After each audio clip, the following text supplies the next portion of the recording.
हरि नाम यही हरि धाम यही, ये प्रभु महिमा की आरती। हरि ओम नमो भगवती वासुदेवाय नमो नमः। हरि ओम नमो भगवती वासुदेवाय नमः। नमो भगवते वासुदेवाय। हरि ओम स्वस्ति श्री गणेशाय नमः। ओम श्री सरस्वती नमः। ओम श्री वेदपुरुषाय नमः। ओम श्री मातृपितृचरणकमलेभ्यो नमः।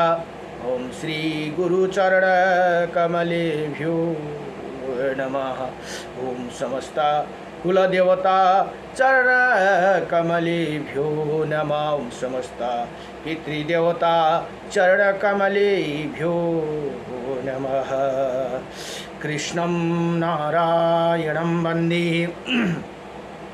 कृष्णं वन्दे व्रजप्रियं।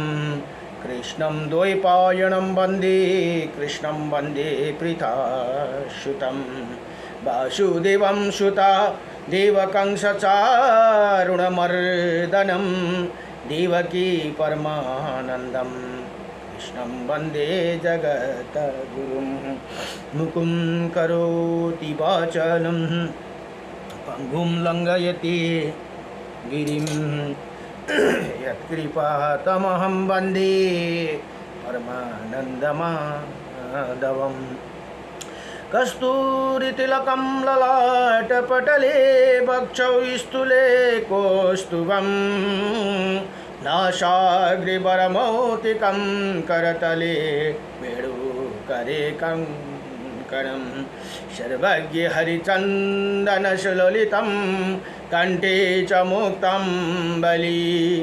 गोपास्त्रीपरिवेष्टितो विजयते गोपालचूडामणिः। वंशी विभूषितकर्णं नवनीरदाभात।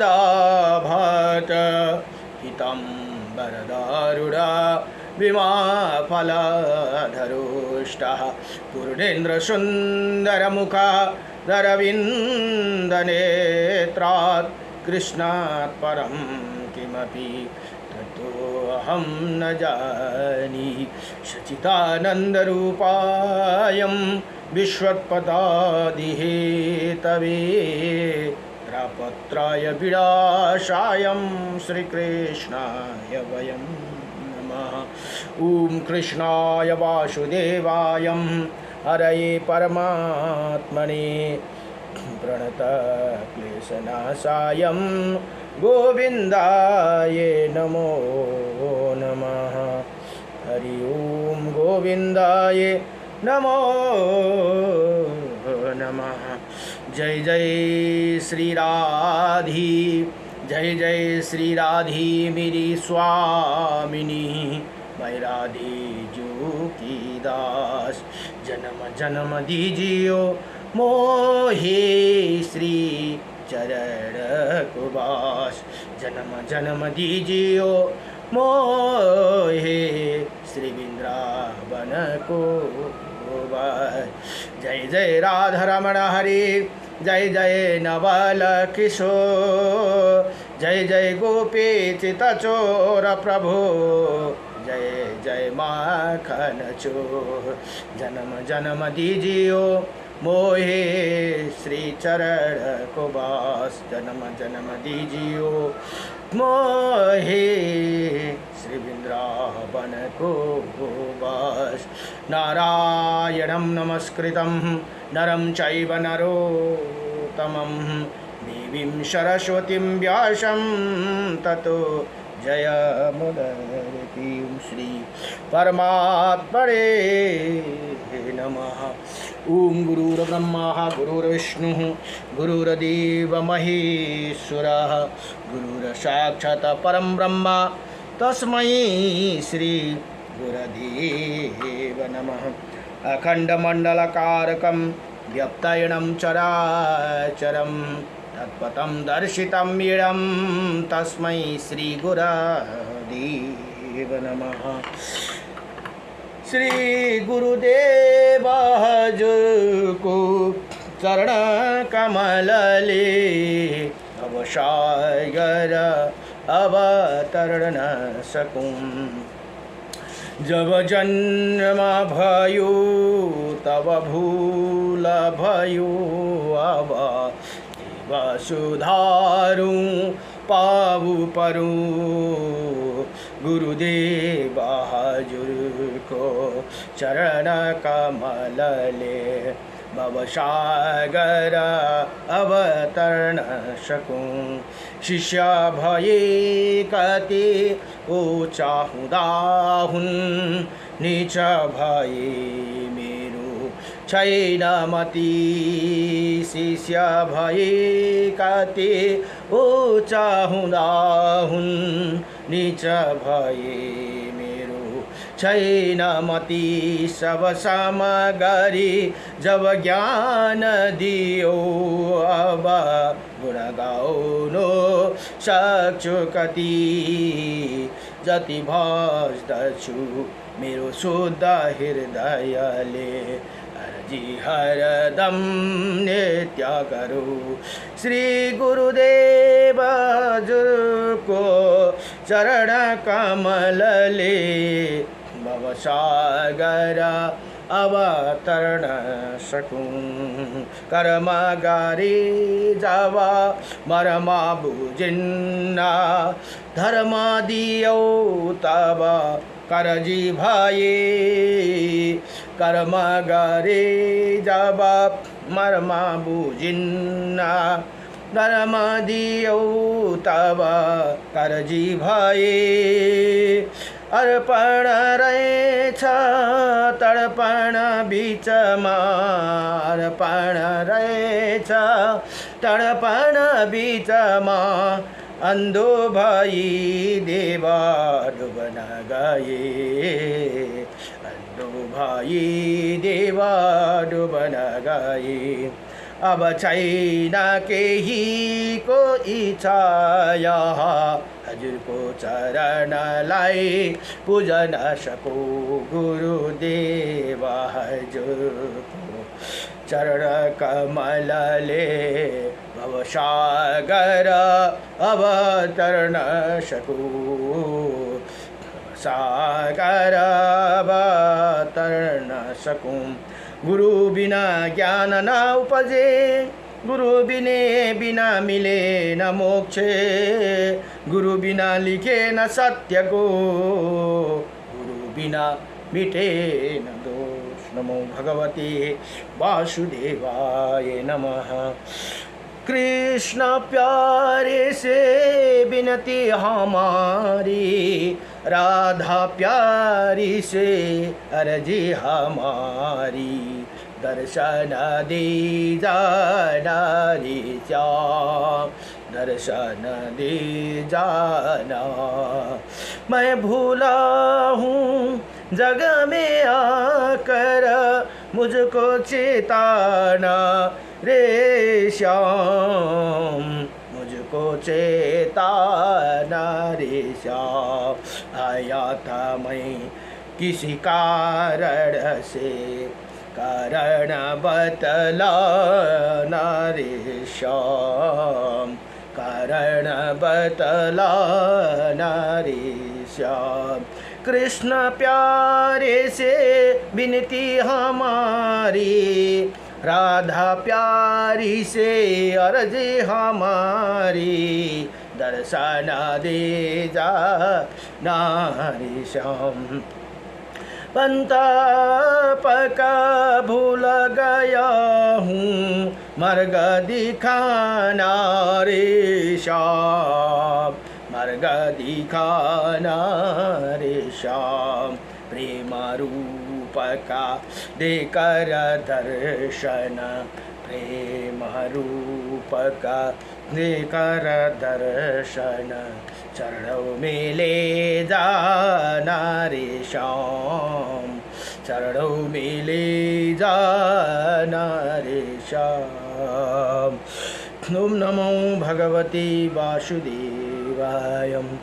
श्रीमन्नारायणं नारायणं भजमन्नारायण नारायण बद्रीनारायण नारायणं श्रीमन्नारायण नारायण लक्ष्मीनारायण नारायण मुक्तिनारायण नारायण श्रीमन्नारायण नारायण नारायण मच्चा नारायणं नारायणं कुर्म नारायणं नारायणं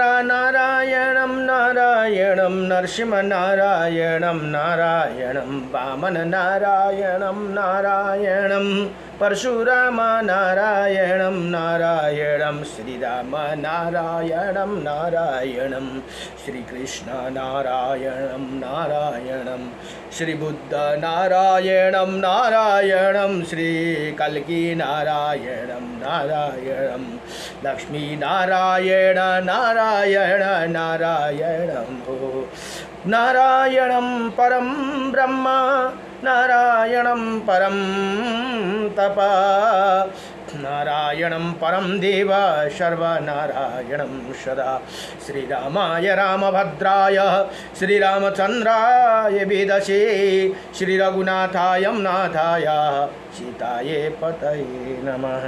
आए का छौं इस जगतमा सबले लिनुहोस् हरि का नाम मुदास युगनाथ को सबमा राधे राधे श्याम। जय जय लक्ष्मी नारायण भगवान को जय जय श्री रामचंद्र भगवान को जय जय राधा रमण भगवान को जय जय उमापति शंकर भगवान को जय जय श्री राधे श्याम। ओम नमो भगवते रा। अहिले श्री वराह पुराण अध्ययन हुँदैछन्। यो वराह पुराणमा जम्मा 10,000 श्लोक छन् भने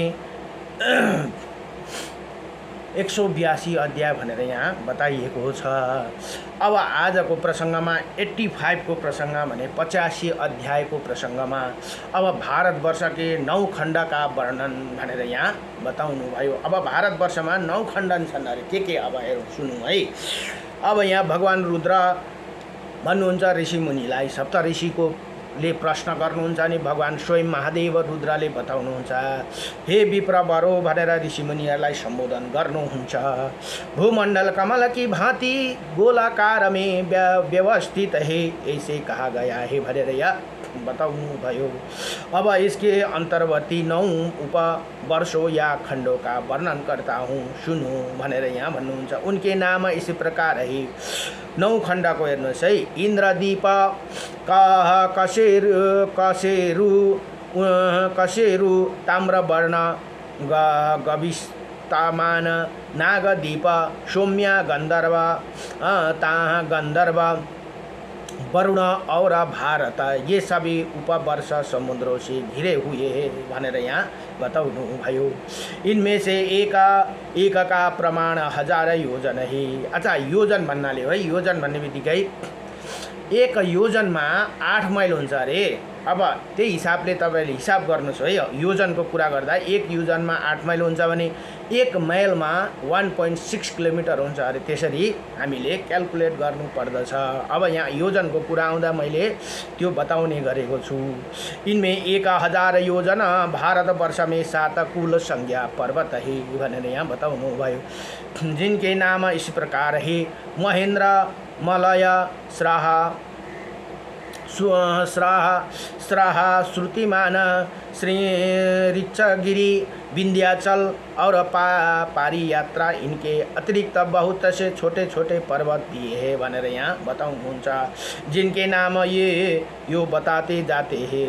मंदर शारद दुदुर कैलाश मेनका विद्युत बारधम पाण्डुर तुंगा प्रथा कृष्णगिरी जयंता ऐरावत ऋषिमुख गोमंत चित्रकूट श्री पर्वत चकोरकूट श्री शैले पर्वत और कृत स्थल, इनमें से भी कुछ छोटे बहुत से दूसरे पर्वत भी है भनेर यहाँ बताउनु भयो, जिनमें आर्य तथा मलेच्छा लोगों के जनपद है। भारतवासी जिन नदियों का जल पीते हैं वही गंगा, सिंधु, सरस्वती, शतद्रुह, वस्तुतः विपाशा, चंद्रभागा, सरयू, यमुना, इरावती, देविका, कुहू, गोमती, धूतपाप, बहुदा, दृष्टति, कौशिकी, निरीश्वरी, गंडकी, इच्छुमती और लोहिता आदि ये सभी नदियाँ हिमालय से प्रदुभूत हुई है भनेर यहाँ बताउनु भयो। परियात्रा पर्वत से निकली हुई नदियों का नाम इसी प्रकार है: वेद स्मृति, वेदवती, सिंधु, पार्षणा, चंद्रनाभ, नर्मदा, सदानारी, रोहिणी, पारा, चर्मवती, विदिशा, बेत्रवती, शिप्रा, अवंती और कुंती, सोण, ज्योतिरथ, नर्मदा, सुरसा, मंदाकिनी, दर्शना, चित्रकूटा, तामसा, पिप्ला, करतोया, पिशाचिका, चित्रोपला, विमला, विशाला, वजंका, बालुवाहिनी, सुतिमती, विराजा, पंकिणी और रात्रि ये नदियाँ ऋक्षमान नामक पर्वत से प्रकट हुई है भनेर यहाँ बताउनु भयो। अब विंध्य पर्वतों की उत्पत्तिकाओं से निकली हुई नदियों का नाम है ये: मणिजाला, शुभा, तापी, पैशुणी, निर्बंधा, वीणा, वीणै, पाशा, वैतरणी, वेदपाला, कुमदिति, तोया, दुर्गा और अंतशिला। ये सहस्त्र पर्वत से प्रकट हुई नदियाँ इन नामों से विख्यात है भनेर यहाँ बताउनु भयो। अब गोदावरी, भागीरथी, कृष्णवेणी भनेको जुन काली गण्डकी जहाँ शालिग्राम भगवान प्राकट्य हुनुभएको त्यसलाई कृष्णवेणी पनि भनिन्छ रे। गोदावरी, भागीरथी, कृष्णवेणी, बचुला, तुंगभद्रा, सुप्रयोगा और ब्रह्मा, कावेरी, मलय गिरी से निकली हुई नदियाँ कृतमाला, ताम्रपर्णी, पुष्पवती और उत्पलावती नाम से विख्यात है भनेर यहाँ बताउनु भयो। अब महेंद्र पर्वत से निकली हुई नदियाँ है: त्रिशामा, ऋषिकुला, इच्छुला, त्रिदिवा, लंगुनी, लांगुलिनी और वसुंधरा, ऋषिका, सुकुमारी, मंदागामिनी, कृपा और पलासिनी ये 4 नदियाँ शुक्तिमान पर्वत से प्रवाहित हुई है। यही सब भारत के कुल पर्वत और प्रधान नदियाँ भनेको प्रथम नदियाँ मानी गई है भनेर यहाँ बताउनु भयो। इसके अतिरिक्त छोटी छोटी बहुत सी नदियाँ है। वो 1 लाख योजन वाला ये संग्राम भाग जम्बूद्वीप कहलाते हैं। त्यही कारण यो हाम्रो खण्ड भारत खण्डे जम्बूद्वीपे भनेर संकल्पमा जुन भने आर्यव्रतै भनेर भनिन्छ। यति भनेर श्री बराह पुराणको 85 अध्याय 85 अध्यायमा भारतवर्ष के 9 खण्डका वर्णन संपूर्ण भयो। नमो भगवते वासुदेवाय, हरे परमात्मने नमः, प्रणत क्लेशनाशाय गोविंदाय नमो।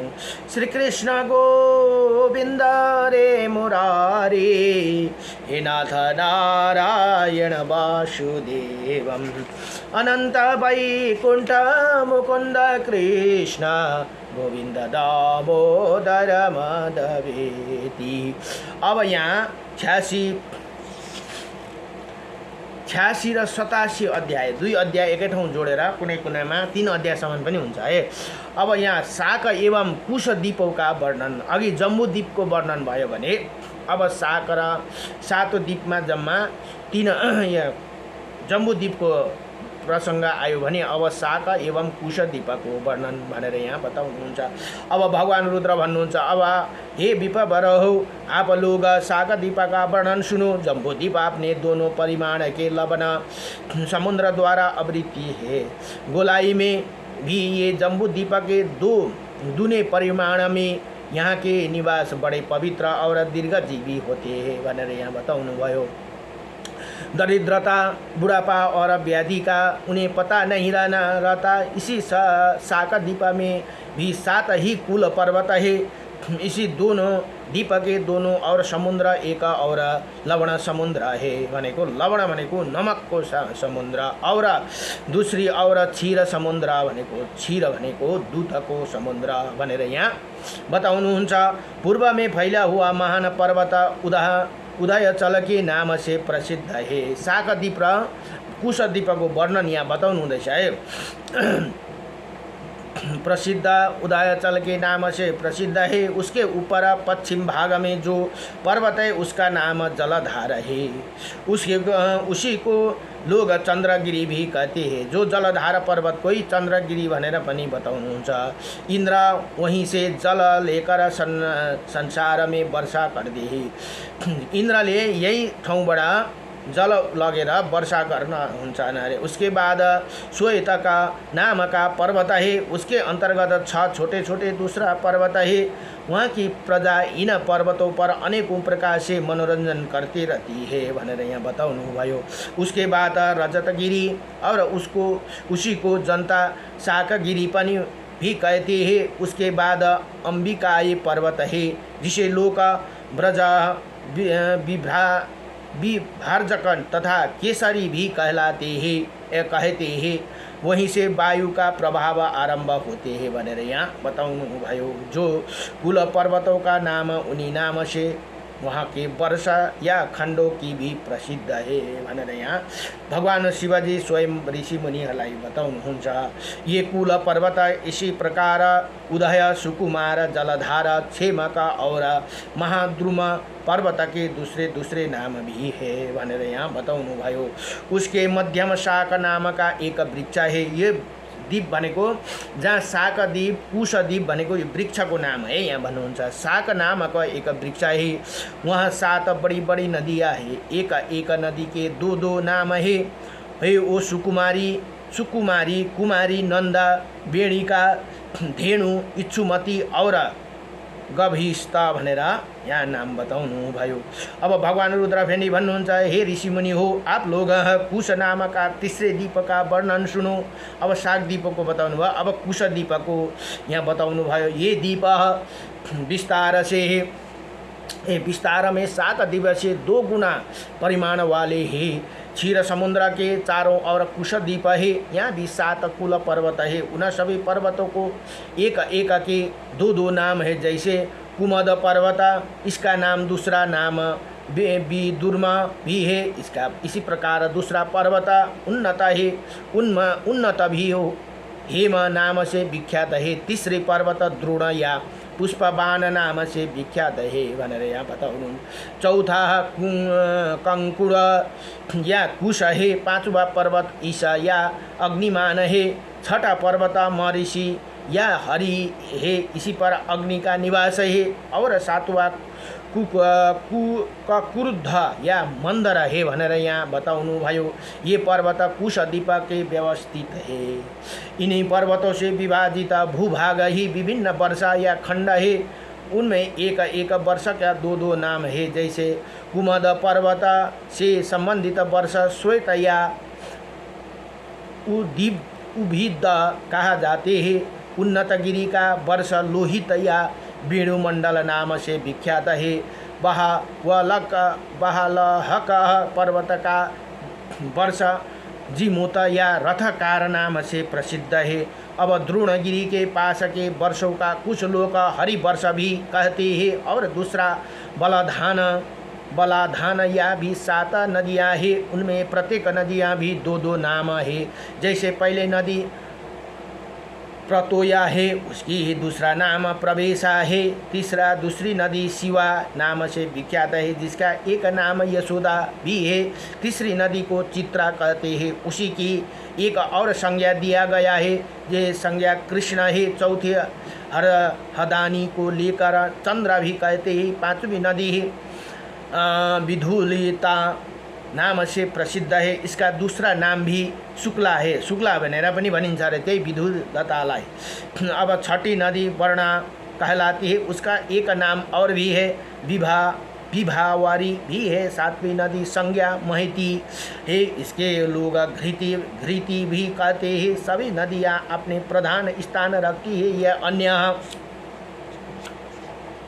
अन्य छोटी छोटी बहुत सी नदियाँ ये कुशद्वीप के अवंतर भाग का वर्णन है। शाकद्वीप शास्त्रों में इसके दुने उपकरण में युक्त है। प्राय ऐसी बात कही जाती है कुशद्वीप के मध्यम एक बहुत बड़ी कुश की झांकी है भनेर यहाँ बताउनु भयो, इसीलिए इसका नाम कुशद्वीप पड़ा। अमृत की तुलना करने वाला दधि मंडूद समुद्र से ही जो मानस क्षीरसा समुद्र का दो गुणा ही घिरा हुआ है भनेर यहाँ बताउनु भयो। इस यति भनेर श्री वराह पुराण को